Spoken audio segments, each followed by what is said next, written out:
What if the Kidnap a zombie plot from Game of Thrones Season 7 was good?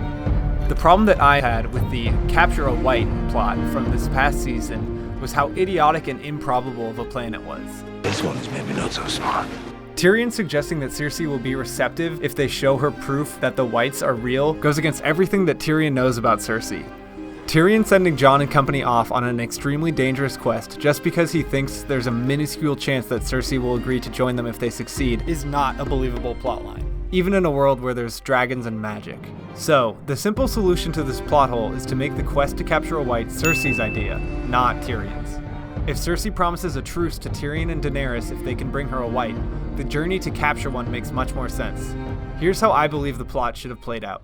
We start episode 5 with Bronn pulling Jaime from out of the lake and being immediately captured by some of Dany's Dothraki as the battle is subsiding around them. When Dany gathers everyone, Bronn bends the knee along with the rest of the Lannister soldiers, but Jaime doesn't. Dany declares that Jaime must die of dragonfire along with the Tarlys. Tyrion convinces her to keep Jaime alive as a bargaining chip, and she begrudgingly agrees, repaying his debt to Jaime for saving him from being executed by Tywin years earlier. Dany burns the Tarlys for refusing to bend the knee, and Jaime sees that Dany isn't messing around. Tyrion sends Bronn to tell Cersei that he is willing to meet to discuss the terms of Jaime's release. Cersei gets angry at Jaime's being held captive, but she eventually agrees to the meeting and sends Bronn back with her message. Varys goes to King's Landing with Ser Davos to meet with Cersei, who is accompanied by the Mountain. Varys attempts to convince Cersei that the Night King and his army of the dead are approaching, and to agree to a truce or else Jaime dies a painful, charred death. She agrees to the armistice, but she says that she needs proof of the threat beyond the wall. Ser Davos can quip, "You need proof of the undead! You have a 7-foot-tall one standing right next to you!" Nevertheless, those are her terms. She wants a Wight delivered to King's Landing along with Jaime. Varys guesses correctly that she is just stalling so that she can shore up her defenses in King's Landing.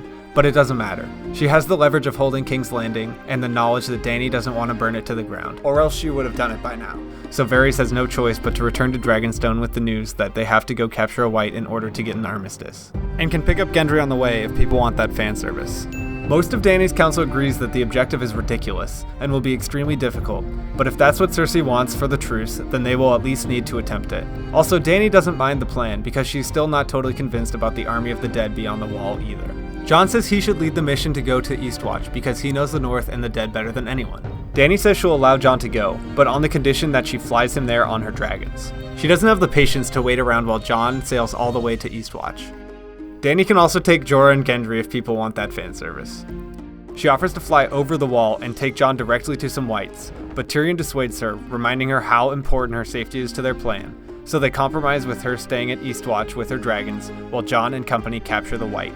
Actually, my next video is going to discuss fixing the island fight, but essentially the same plot points happen. The Fellowship goes north, captures a Wight, Gendry runs back and alerts Dany, who is already at Eastwatch, so they don't need to rely on time-traveling ravens or teleporting dragons to save the day, and then Dany rescues them, but Viserion dies. By using this version of the plot, we get to eliminate several Deus Ex Machinas. Jaime and Bronn don't drift 200 yards away in armor, they're fished out by the Dothraki.